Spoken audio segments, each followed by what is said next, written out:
Toi, mon petit cœur, je t'attendais tant. J'étais tellement heureuse que tu sois là. On peut le voir sur ces images. Comment j'étais heureuse, fatiguée, quelques soucis de santé, mais on a su les vaincre. Te voilà, née. Voici quelques heures après cette photo. Les services sociaux ont décidé de faire un signalement parce que j'ai refusé la PMI à l'hôpital.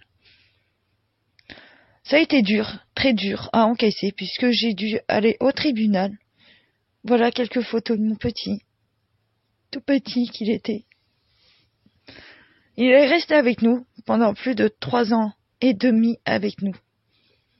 La raison de son placement qui est aujourd'hui abusif, on se rend compte, tout le monde le sait, que les motifs ont été logement insalubre, soi-disant, puisque j'ai mis des photos sur pas mal de groupes, on peut voir que non, que mon mari a eu un accident de travail qui a duré 4 mois, donc ils ont eu peur, soi-disant, or qu'il n'y avait pas lieu de s'inquiéter. Mon fils a un problème métabolique, il ne prend pas beaucoup de poids.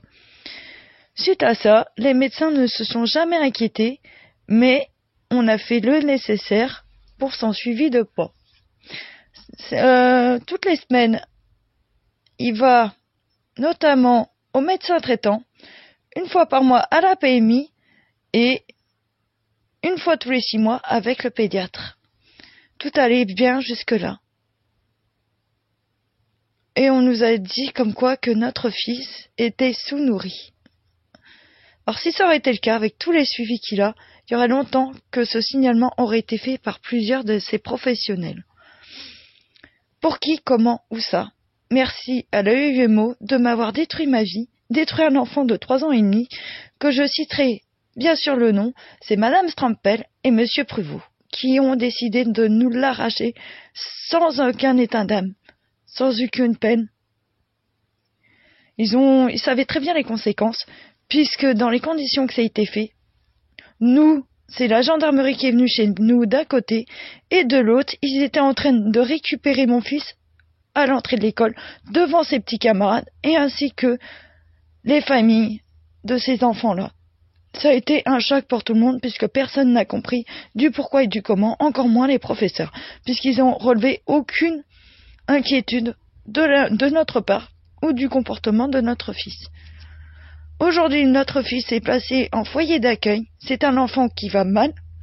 Il a perdu son beau sourire. Il se dit tout le temps, avant de partir, qu'il a peur de retourner là-bas. Je le vois que une à 2 fois par mois, 1 heure. Donc, c'est-à-dire que là, je le vois tous les 15 jours, 1 heure. C'est si court quand on sait que 3 ans et demi qu'on est passé ensemble sans être séparés. C'est tellement dur. Maintenant, je sais qu'on n'est pas seul à vivre cet enfer, ce cauchemar que la ZEU nous font subir, sans aucun état d'âme. Les enfants placés, les enfants sacrifiés de la République, on en a ras-le-bol.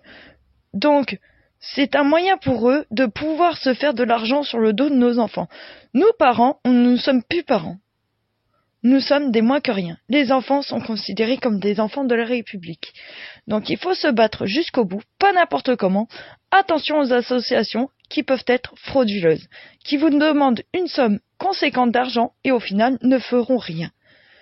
Attention aussi aux avocats qui sont peu scrupuleux, puisqu'ils disent savoir faire leur travail pour pouvoir nous aider.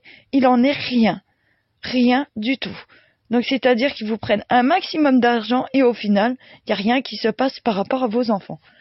Donc, moi ce que je propose, c'est que oui, je suis du Nord-Pas-de-Calais, ce que je propose, c'est de pouvoir rencontrer des parents qui sont dans notre cas, qui ont subi ce placement abusif. Voilà tout.